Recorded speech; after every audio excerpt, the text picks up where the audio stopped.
এবার তার ঘটনাগুলি তার কাছে খুলে বলতেছেন, আমার স্বামীর 4টা গুণ। 1 নাম্বার গুণ হলো আমার স্বামীর জিন্দেগিতে কোনোদিন এক ওয়াক্ত নামাজ জীবনে কাজা করেন নাই। আমার স্বামীর জিন্দেগিতে কোনোদিন নামাজ বাদ দেন নাই, জীবনে এক ওয়াক্ত নামাজও তার কাজা হয় নাই, তিনি জীবনে কোনোদিন নামাজ ছাড়েন নাই। এটা হলো আমার স্বামীর 1 নাম্বার গুণ। আল্লাহ পাক আল্লাহর হাবিবের মাধ্যমে বলাইছেন। আল্লাহর হাবিব বলেন, ফাইন্নাস সালাতা ইমাদুদ্দিন, নামাজ হচ্ছে দ্বীনের খুঁটি।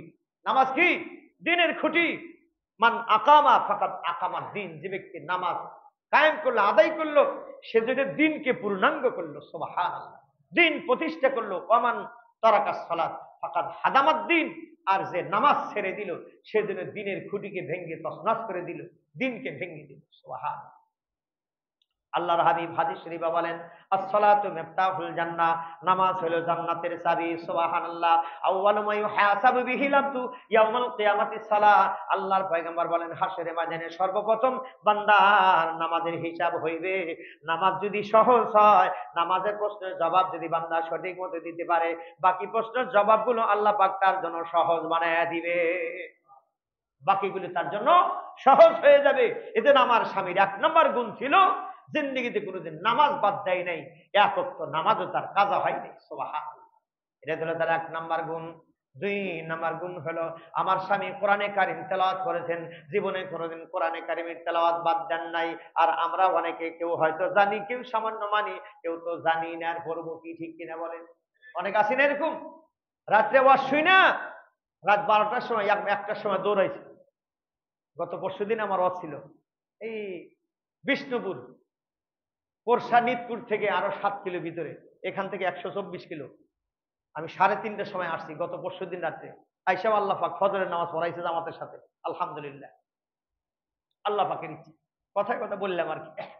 সম্মানিত উপস্থিতি, লাইসা লিল ইনসানি ইল্লা মা সা, বান্দা চেষ্টা করলে আল্লাহ পাক পুরা করে দেন, ঠিক কিনা বলেন?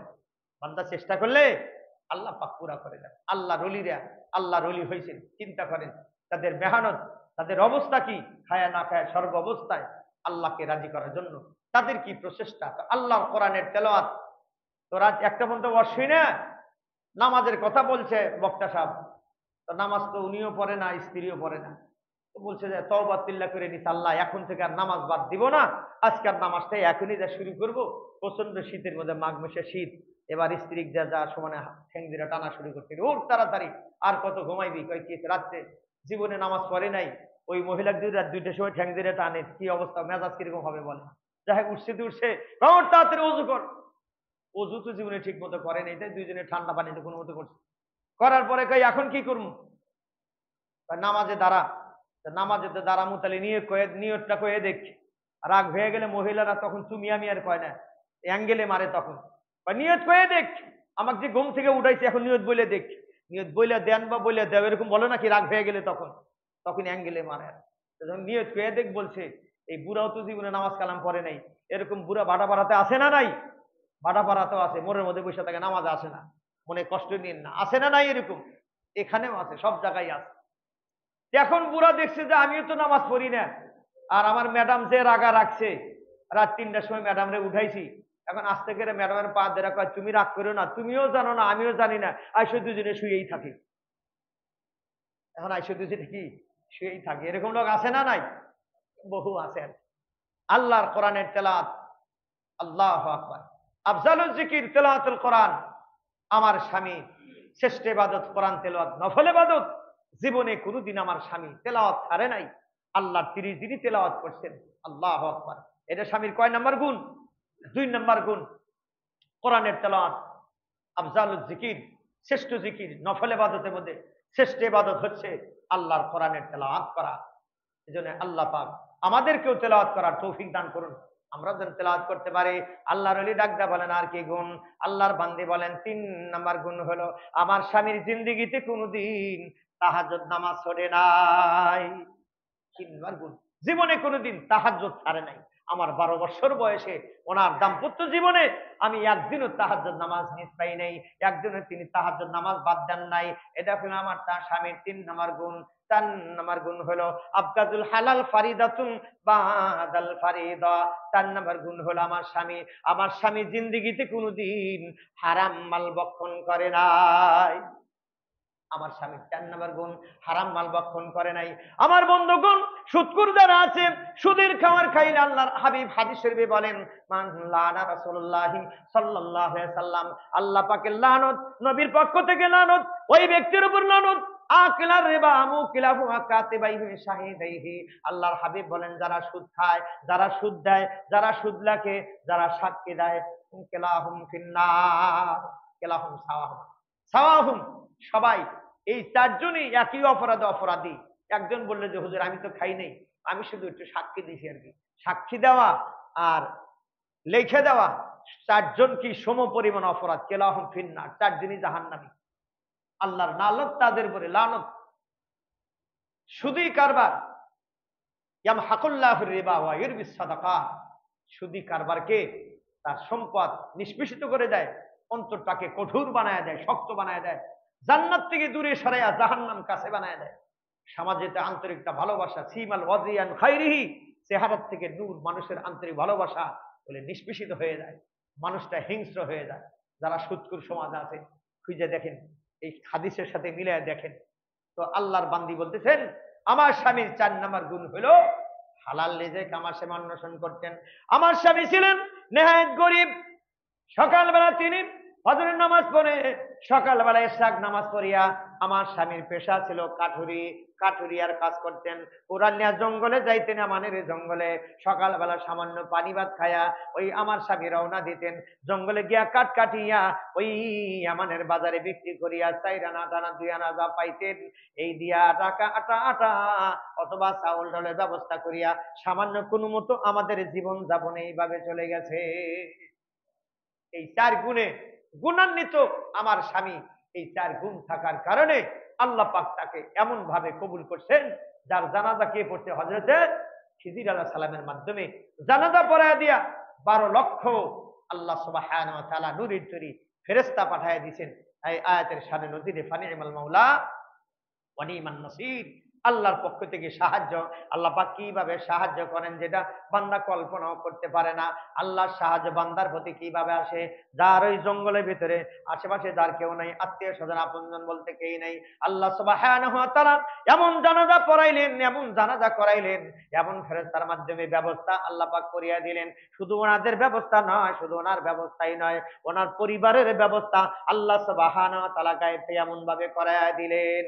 ফানিমাল মাওলা ওয়া নিমান নাসির ওয়া মাওলাকুম, তিনি তোমাদের অভিভাবক। আল্লাহ পাক জিম্মাদার কেমনে নিয়ে নেন, কেমনে অভিভাবক হয়ে যান, আর তিনি উত্তম অভিভাবক, কত সুন্দর অভিভাবক। তিনি এইভাবে জিম্মাদার নিয়ে নিলেন। আল্লাহর কুদরতে আল্লাহ সুবহানাহু ওয়া তাআলা এমন ব্যবস্থা তিনি করিয়া দিলেন। এই যে বন্ধু, 4টা গুণে গুণান্বিত হইলে আল্লাহ পাকের মাহবুব বান্দা হয়ে যাবে। আল্লাহ পাক আল্লাহর ওলির দপ্তরে তার নাম লেখা হয়ে যাবে। আর আল্লাহর ওলি যদি হতে পারেন, আল্লাহর ওলির গুণ যদি অর্জন করতে পারেন, আল্লাহ সুবহানাহু ওয়া তাআলা বলেন, লা খাউফুন আলাইহিম ওয়া লা হুম ইয়াহজানুন। দুনিয়াতে ডর নাই, পরকালেও ডর নাই, পেরেশানি নাই, ভয় নাই, দুনিয়াতেও নাই, আখিরাতেও নাই। বাগবার লোকের ভয় ডর কিছুই নাই, রাষ্ট্রের ভয় নেই, কোনো ভয় নাই। এজন্য যারা হকের পথে আছে, জীবন ভরা হকের পথে থাকার কারণে কত জেল জরিমানা হচ্ছে, জেলের ভিতরে পড়ে আছে, তারপরে আল্লাহ রাস্তার থেকে চুল পরিমাণ সরে দাঁড়ায় নাই। কি ঠিক নেবে? ঠিক। হকের পথে যারা আছে, হাজার হাজার আলেম ওলামা এখনো জেলখানায় কি বন্দী আছে, হকের পথে থাকার কারণে। জেল জরিমানা, ফাঁসি যা আসে আসুক, হকের পথ থেকে চুল পরিমাণ সরে দাঁড়ায়নি। ইমানদার, আল্লাহ সুবহানাহু ওয়া তাআলার ইমানদার বান্দা যারা, তারা ইমানের দাম তার কাছে এত বেশি যে তাম দুনিয়া এক পাল্লা তুলে দিলেও তার কাছে ইমানের দাম তার কাছে সবচেয়ে বেশি। সুবহানাল্লাহ। এজন্য বন্ধুগণ, মাল্লাহুল মাওলা ফালাহুল কুল, যারা আল্লাহর হয়ে যাবেন, আল্লাহ পাক তাদের হয়ে যাবেন। গায়বীর থেকে আল্লাহ পাক তাদের এই অবস্থা আল্লাহ ব্যবস্থা করিয়া দিবেন। ফানিমাল মাওলা ওয়া নিমান নাসির, আল্লাহর পক্ষ থেকে এরকম সাহায্য আসতেই থাকবে, ধারাবাহিকভাবে আল্লাহর সাহায্য আসবে। যে বন্ধু, দুনিয়ার অশ্লীল বেহাপনা কাছ থেকে, হারাম থেকে দূরে থাকা, আবগাজুল হালাল ফারিদাতুন বাদাল ফারিদা, হালাল রিজিক অন্বেষণ করা, নামাজ পড়া যেমন ফরজ, ইবাদত বন্দেগী করা যেমন ফরজ, রোজা রাখা যেমন ফরজ, তেমনি ভাবে হালাল রিজিক ইনকাম করাও তেমনি ফরজ। ফাইজা কুজিয়াতিস সালাতু ফান্তাশিরু ফিল আরদ, আল্লাহ পাক বলেন ওয়াইজা নুদিয়া লিস সালাত মিন ইয়াউমিল জুমআ, যখন জুমার দিন নেদা দেওয়া হয় ফাসআউ ইলা যিকরিল্লাহ, আল্লাহর জিকিরের জন্য, আল্লাহকে ডাকার জন্য, আল্লাহ স্মরণের জন্য, জুমার নামাজের জন্য সব কাজ ফেলে দিয়ে দৌড়িয়ে আসো। আল্লাহ পাক তারপরে সূরা জুমায় বলেন ফাইজা কুজিয়াতিস সালাত, যখন নামাজ পরিসমাপ্ত হয়ে যায় ফাসআউ ইলা যিকরিল্লাহ, তখন আল্লাহর জিকিরের জন্য বের হয়ে যাও। তার মানে রিজিক অন্বেষণের জন্য আল্লাহর জমিনে বিচরণ করো। সুবহানাল্লাহ। আল্লাহ সুবহানাহু ওয়া তাআলা আল্লাহ পাক সেই আল্লাহ পাক পন্থা বাতায় দিয়েছেন। এজন্য আল্লাহ তাবারক তাআলা এই ঘটনার থেকে আমরা বুঝতে পারলাম যে আমি যদি আল্লাহর হতে পারি, আল্লাহ সুবহানাহু ওয়া তাআলা গায়বের থেকে আল্লাহ এমন সাহায্য আমার জন্য আসবে, এমন সাহায্য আল্লাহ আমাকে করবেন যেটা আমি কল্পনাও করতে পারবো না, আমার কল্পনাতেও নাই কিভাবে আসবে। আল্লাহু আকবার, আল্লাহু আকবার। যার বাস্তব প্রমাণ হযরতে সুলতান আদিল সুলতান ইবনে আদিল রহমাতুল্লাহ আলাইহি। সম্মানিত উপস্থিতি, আল্লাহর ওলিদের জীবনী, এরকম হাজারো আল্লাহর ওলিদের জীবনী, আর সেই জন্য বলা হচ্ছে আল্লাহর ওলিদের জীবনী পড়লে ইবাদতের দিকে আপনার মন ধাবিত হবে, ইবাদতের দিকে মন দীক্ষিত হবে, ইবাদতের দিকে মনটা আগাবে, দুনিয়ার থেকে মনটা পিছাবে। কারণ যারা আল্লাহর ওলি ছিলেন তারা দুনিয়াকে লাথি মারছেন, তারা শুধু ইবাদতের জন্য। আহারে জিন্দেগিয়া মদবারায়ে বন্দিগি, জিন্দেগি বে বন্দেগি শর্মিন্দগি। আল্লাহর বান্দি রেখে বলেন আমার স্বামী রাতের অন্ধকারে তাহাজ্জুদে দ্বারা যাইতেন, যখন তিনি তাহাজ্জুদ পড়েন, যখন তিনি জিকির আজকার করেন, তখন তিনি একা একা কথা বলেন। আমি অনেক সময় ভয়ে ঘুম থেকে উঠে বসে পড়তাম। আহারে ডাকতে বলেন স্বামী এত রাতে এই অন্ধকারে রাতে গোপনে কার সাথে আপনি কথা বলেন? আমি তো আপনার বিবি, আপনার পাশে থাকে, আপনি আবার কার সাথে প্রেম করেন, কার সাথে কথা বলেন? আর সুলতান ইবনে আদিল রাহমাতুল্লাহ আলাইহি বলেন বিবি গো, আমি তো তুমি ঘুমিয়ে যাও, ডিস্টার্ব তোমার দেব না, ঘুমিয়ে যাও। আমি আমার মাওলার সাথে প্রেম করি, দুনিয়ার কারোর সাথে প্রেম করি না, আমি আমার মাওলার সাথে প্রেম করি। জিন্দেগিয়া মদবারায়ে বন্দিগি, জিন্দেগি বে বন্দেগি শর্মিন্দগি, ইয়া ইলাহি গরকে দরিয়ায়ে গুনাহাম, তুমি জানিও খুদ হাসি গাওয়াহাম, গুনাহা দাদা দরবারে বসতাম, হাজারে বারে তওবা শিকাস্তাম, মাগফিরাত রাদুনিয়ার লুৎফে তু, যাকে খুদ ফরমুদায়ে লা তাকনা তু। আল্লাহর প্রেমের জন্য হয়ে আল্লাহর প্রেমের প্রেমিক আল্লাহর সাথে কথোপকথন করেন। দিদি গো, আমি কার দুনিয়ার কোনো মানুষের সাথে প্রেম করি না, আমি আমার মাওলার সাথে প্রেম করি, আমি আমার মাওলার সাথে কথা বলি। এই জন্য তুমি ঘুমাও, তোমার কাজে ডিস্টার্ব দিব না, তুমি তো আরাম করতে থাকো। আল্লাহু আকবার। এরকম আল্লাহর ওলিরা এরকম সেজদায় রাত কাটায় দিয়েছেন। বহু ঘটনা আউলিয়া কেরামের হাজারো ঘটনার মধ্যে দেখবেন, আপনারা পড়ে দেখবেন যে মেয়ের বাড়িতে গিয়া আল্লাহর প্রেমে পইরা তেলাওয়াত করতেছেন, নিচতলা থেকে দোতলা সিঁড়িতে উঠতেছেন, উঠতে গিয়ে আল্লাহর প্রেমে পড়ে গেছেন। প্রেমে পড়ে গিয়া তেলাওয়াত করেন, ওঠে আর নামেন, এই অবস্থায় দাঁড়ানো অবস্থায় ফজরের আজান হয়ে গেছে। সুবহানাল্লাহ, ফজরের আজান হয়ে গেছে এই অবস্থার ভিতর দিয়া। বাসর রাত্রে, এত বড় বাসর রাত, জ্যৈষ্ঠ মাসের দিন বড় না হয়, যদি কাতি মাসে বিয়ে শাদী হয়, কাতি মাসের রাত আর দিন কি সমান নাকি বলেন? ওরা 2 দিনের সময় 1 রাত। তারপরেও রাত্রে বাসর রাতে স্বামী স্ত্রীর কথা বলতে বলতে ফজরের আজান দিয়ে দিছে। বিবিকে কি ব্যাপার, এত রাত ছোট হয়ে গেল, কোন দিক দিয়ে চলে গেল? ঠিক কিনা বলেন? এটা হলো তাদের আন্তরিক ভালোবাসার কথা বলতে গিয়া এই 24 ঘন্টা 16 ঘন্টা 18 ঘন্টা রাত কোন দিক দিয়ে পার হয়ে গেছে। আল্লাহর প্রেমিক যারা, আল্লাহর প্রেমের পাগল যারা, তাদের একই অবস্থায় এশার নামাজের পরে হালকা পাতলা খেয়ে যখন নামাজে দাঁড়া যায় রাত 12টার পরে, দেখা গেছে তাহাজ্জুদ পড়তে পড়তেই ফজরের আজান দিয়ে দিছে। সুবহানাল্লাহ, আজান দিন। এই জন্য তাদের দুনিয়াতে তাদের কোনো পেরেশানি নেই, ডর নাই, রিজিকের কোনো চিন্তা চেতনা নাই। আল্লাহু আকবার। মাল্লাহুল মাওলা আলাহুল কুল। আল্লাহ সুবহানাহু ওয়া তাআলা আল্লাহর ওলিদের জীবনী থেকে যে কথা শুনলাম, আল্লাহ আমাদের প্রত্যেককে আল্লাহ পাক এরকম আল্লাহর ওলিদের মতো আল্লাহ পাক আমাদের আমল করার তৌফিক দান করুন।